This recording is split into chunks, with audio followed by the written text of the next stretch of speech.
জয় হিন্দ। আজকে ইংরেজির একটি ইম্পর্টেন্ট পার্ট হচ্ছে parts of speech. Parts of speech আমরা না জানলে ইংরেজিতে আমরা বেশি ভালো দক্ষতা আনতে পারবো না, তার জন্য পড়া শুরু করি পার্টস অফ স্পিচ। তাহলে পার্টস অফ স্পিচ কী এবং কয় প্রকার? পার্টস অফ স্পিচ হচ্ছে 8 প্রকার। 8 প্রকারের মধ্যে কি কি আসে?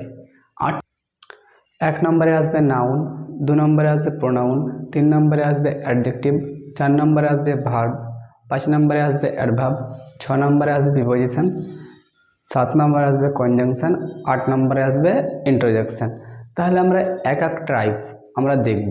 যেমন হচ্ছে নাউন, এর অনেকগুলি ভাগ আছে। নাউনের পরে আবার ভাগ আছে, নাউনের পরে প্রপার নাউন, কমন নাউন। এবার যেমন আমরা একটা বাড়ি দেখছি না, এরকম একটা বাড়ি দূর থেকে দেখতে পাচ্ছি, সেরকম হচ্ছে একটা নাউন, একটা বাড়ি।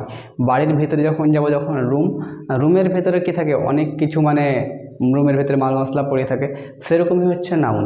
নাউনের ভেতরে যখন নাউন পড়বো যখনই আমরা, তখনই নাউনের ভেতরে জানবো কি কি আছে। এখন শুধু জানবো উপরটা, শুধু বলি ক রকমের হয়। তাহলে নাউন পার্টস অফ স্পিচ 8 নম্বরে হয়। আমরা উপর জানবো একটু। তো আমরা পৃথিবীতে সমস্ত যা কিছুই দেখছি সেটি হচ্ছে নাউন। আমরা চোখের সামনে যে কোনো বস্তু মানে কোনো একটা নাম আছে মানেই নাউন। তাহলে নাম আছে মানেই কি বলবো? নাউন। যেমন হতে পারে স্টুডেন্ট, হতে পারে ডে, হতে পারে নাইট, হতে পারে এবং ট্রি হতে পারে, বা বেড হতে পারে, সিট হতে পারে। যত রকম আমার চোখের সামনে যতগুলো দেখছি সবগুলো হচ্ছে নাউন। যখনই নাউনের ভাগ করাবো নাউন কয় প্রকার, তখন ওইখানে বলবো যে কোন নাউনটা কী ভাগে আসবে। যেমন proper noun, common noun, collective noun, তখন বলবো যে কোনটা কী নাউন। কিন্তু এখন আমরা যা দেখছি সেটা হচ্ছে কি নাউন। তাহলে আমার চোখের সামনে মোবাইল, ফ্যান, টেবিল যত রকম যা আছে সেটাই কি হচ্ছে নাউন। এক প্রকার পৃথিবীর যে কোনো বস্তুর নাম আছে মানেই সেটি কি হচ্ছে নাউন। 2 নম্বরে হচ্ছে প্রোনাউন। প্রোনাউন কি? প্রোনাউন হচ্ছে নামের পরিবর্তনে কোনো কিছুকে বোঝানো বা কাউকে বোঝানো। নামের পরিবর্তনে কোনো নাম দেওয়াকেই বলে প্রোনাউন। আমরা নামের পরিবর্তনে যেমন কোনো কিছু নাম দিই, যেমন হচ্ছে আই এম ম্যান মানে আই মানে আমি, আর আমার একটা নাম আছে, তো আমাকে ওই নাম ধরে ডাকে তাহলে আমি যাব, কিন্তু বলে আই মানে কি আমি। তাহলে নামের পরিবর্তনে কোনো কিছুকে বোঝানো সেটা হচ্ছে প্রোনাউন। তাহলে সেরকম হচ্ছে আই হতে পারে, উই হতে পারে, হি হতে পারে, সি হতে পারে, দে হতে পারে, আরও ইত্যাদি। যখনই প্রোনাউন করব তখন বিস্তারিতভাবে জানবো প্রোনাউন কত রকমের প্রোনাউন হয়, কি কি প্রোনাউন হয়। তাহলে প্রোনাউনে কি? নামের পরিবর্তনে কোনো কিছুকে বোঝানো কি বলে? প্রোনাউন বলে। তারপরে হচ্ছে অ্যাডজেক্টিভ। অ্যাডজেক্টিভ কি? অ্যাডজেক্টিভ হচ্ছে যে কোনো কিছুর মানে অ্যাডজেক্টিভ হচ্ছে কোনো কিছুকে বোঝানো যে ও ভালো না খারাপ, সেটাকে মানে ওর সঙ্গে অ্যাড হচ্ছে, মানে কোনো কিছু অ্যাড। তাহলে অ্যাডে কী বলে? যেমন হচ্ছে নাইস, হনেস্ট, মানে অ্যাড করছি, মানে যে কোনো মানুষের সঙ্গে মানে ওর দোষ গুণকে অ্যাড করছি, যে ভালো হবে কি না খারাপ হবে না সেটাই। যেমন হচ্ছে নাইস, হনেস্ট, রিপ, ফলস। মানে নাইস মানে সুন্দর, ও সুন্দর হবে না খারাপ, মানে সুন্দর হবে না, ব্যাড মানে খারাপ হবে, হনেস্ট মানে সৎ হবে, রিপ মানে পাকা, ফলস মানে মিথ্যা, আর ট্রু মানে সত্য, যে মানুষটা কি ট্রু হবে না সত্য হবে। তাহলে অ্যাডজেক্টিভ। তাহলে অ্যাডজেক্টিভ যখন আমরা করবো তখন অ্যাডজেক্টিভ ভালো করে জানবো। কিন্তু এখন কি জানছি? অ্যাডজেক্টিভ মানে কি? কোনো কিছু দোষ গুণকে বোঝানো হচ্ছে অ্যাডজেক্টিভ। তারপরে 5 নম্বরে আসবে, 4 নম্বরে আসবে ভাব। ভাব কি? ভাব মানে কোনো কাজকেই ভাব বোঝায়, মানে যে কোনো বস্তু। আমি যেমন কি করছি? পড়াচ্ছি। রিড মানে কি করছি? পড়ছি। মানে কোনো কিছু কাজকেই আমি কি বলি? ভাব মানে ক্রিয়া। যে পৃথিবীর সমস্ত কাজ হচ্ছেই ভাব। যে কোনো কাজ, যে কাজ করছে সেটা ভাবে আসবে। পৃথিবীর সমস্ত কাজ কিসে আসবে? ভাবে আসবে।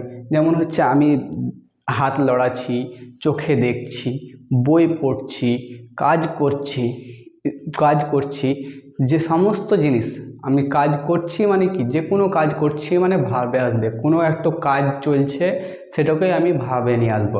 যেমন হচ্ছে লুক মানে হচ্ছে দেখানো, রান মানে হচ্ছে দৌড়া, সি মানে দেখা, ওপেন মানে খোলা, তারপরে হচ্ছে রিড মানে পড়া। মানে পৃথিবীর সমস্ত কাজ, মানে যে মানুষ যে কোনো একটা কাজ করছে মানে সেই কাজ কিসে আসবে? ভার্বে আসবে। ভাব যখন পড়বো তখন বিস্তারিত ভার্বে জানবো। তারপরে হচ্ছে অ্যাডভার্ব। মানে এবার ভাবের পরে কি আসে? অ্যাড। মানে যেমন হচ্ছে আমি কোনো একটা কাজ করছি, আগে করব না পরে করব। যেমন আমি একটা কাজের আদেশ দিল যে এই কাজটা কর, আমি তো বলবো যে এই কাজটা পরে করব কিংবা এখনই করছি। তাহলে সেই রকমই যে ভাবের পরে কি আসে? ভাবের পরে আসে অ্যাডভার্ব, মানে ওর সঙ্গে আমি কিছু লাগাচ্ছি। আমাকে বাড়িতে কোনো একটা কাজ করতে বলে, না খানিক পর করছি, বলে না এক্ষুনি কর, তখনই কি হবে অ্যাডভার্ব, কাজটা এখনই কর। তখন যখনই কোনো কাজ এখনই করতে বলবে তখন কি হবে, তখন কি হবে অ্যাডভার্ব। যেমন হচ্ছে আফটার মানে পরে, এগেন মানে আবার, মোর মানে আরও, নেভার মানে কখনোই না, নাও মানে এখন। তাহলে এই সব ওয়ার্ড যুক্ত হবে কিসে, অ্যাডভার্বে। তারপরে আসে 6 নম্বরে প্রিপোজিশন। প্রিপোজিশন হচ্ছে প্রিপোজিশন মানে কে কোন পজিশনে আছে, নাউন এবং প্রোনাউনের মাঝখানে কে কোনখানে বসবে সেটাকেই বোঝানো হচ্ছে। নাউন এবং প্রোনাউনের মাঝখানে যে কে কোনখানে বসবে, যে আমি আগে বসবো না তুমি আগে বসবো, তাহলে তার জন্য প্রিপোজিশন। প্রি আগে পজিশন, মানে পজিশন দেখো সেরকম প্রিপোজিশনে কী কী আসবে, যেমন প্রিপোজিশন করবো যখন ভালো বিস্তারিত জানবো। প্রিপোজিশনে আসবে যে হচ্ছে, যেমন হচ্ছে in, on, to, into, over, মানে প্রিপোজিশন আগে না পরে বসবে, না মানে নামের আগে বসবে না নামের পরে বসবে, তখনই সেটা বিস্তারিত ভালোভাবে জানবো। তারপরে আসবে কনজাংশন। কনজাংশন মানে হচ্ছে কোনো কিছুকে কেটে দেওয়া, মানে দুভাগ করে দেওয়া। যদি বলে মানে আমি আজ তোমাদের বাড়ি যাব, কিন্তু সেখান থেকে আবার বাইরে যাব। আবার যদি কেউ বলে আজকে বাড়ি যাব, বাড়ি গিয়ে আবার মাঠে যাব, মানে কোনো কিছু ওয়ার্ডকে দুভাগে কাটার জন্য আর দুভাগে জয়েন করার জন্য, দুভাগে ভাগ করার জন্য আমরা কনজাংশন ব্যবহার করব। যেমন হচ্ছে and, but, so, if. And মানে হচ্ছে এবং, আমি এবং আমার বন্ধু দুজনেই ঘুরতে গেলাম, তাহলে কটা ওয়ার্ড হলো, আমি এবং আমার বন্ধু দুজনে যখনই কোনো মানে স্থান বা কোনো স্থানের সঙ্গে যোগ করব, কোনো সম্পর্কের সঙ্গে যোগ করব, তাহলে কি হবে, আমরা কনজাংশনের একটু সাহায্য নেব। And, but, so, if. যেমন আমি ঘুরতে যাব কিন্তু আমার বন্ধু যদি যায়, আমি পিকনিকে যাব যদি রহিম পিকনিকে যায়, তাহলে এইরকম যদি কোনো ওয়ার্ড আসে তখন আমরা কনজাংশন নিয়ে সাহায্য করব। কনজাংশন মানে হচ্ছে যে কোনো কিছু ওয়ার্ডকে দুভাগে ভাগ করা। তারপরে হচ্ছে ইন্ট্রোজেকশন। ইন্ট্রোজেকশন কি, ইন্ট্রোজেকশন হচ্ছে কোনো কিছুকে আবেগপূর্ণকে বোঝানো। যেমন হচ্ছে আমি খুশি হয়েছি, খুশি আবার আনন্দ, তখন একটা আবেগ, একে বলে মানে আবেগ যখন থাকবে তখন একটা চিহ্ন দেখতে হবে, যে এরকম করে থাকবে, যে নিচে এক্সক্লেমেশনের একটা চিহ্ন থাকবে।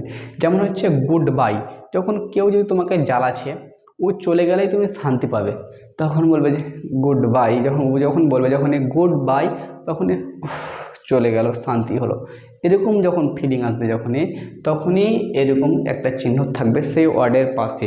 যেমন হচ্ছে গুড বাই, এখানে আছে যেমন হুররে, আমি কোনো ম্যাচ খেলছি, ম্যাচ খেলে জিতে নিয়েছি, হুররে, আমি একটা মন থেকে একটা কী পেয়েছি, একটা ফিলিং পেয়েছি, একটা আনন্দ হচ্ছে, তখন কি হবে, এরকম হুররের পাশে একটা এক্সক্লেমেশন চিহ্ন থাকবে, এক্সক্লেমেশন একটা চিহ্ন থাকবে। তারপর হচ্ছে সাম, মানে লজ্জা, কাউকে দেখিয়ে যদি তোমার কাছে লজ্জা বোধ নাই, তখনই কি মনের ভেতরে একটা কী হবে, একটা মানে তৈরি হবে বা একটা ফিলিং তৈরি হবে, সেই ফিলিংটাকে বোঝানোর জন্য আমরা এটা ব্যবহার করি। তাহলে যেমন হচ্ছে ইন্ট্রোডাকশন, তাহলে আমরা বুঝতে পারলাম পার্টস অফ স্পিচ হচ্ছে 8 প্রকার। কয় প্রকার, তাহলে প্রথমে নাউন হচ্ছে পার্টস অফ স্পিচ 8 প্রকার।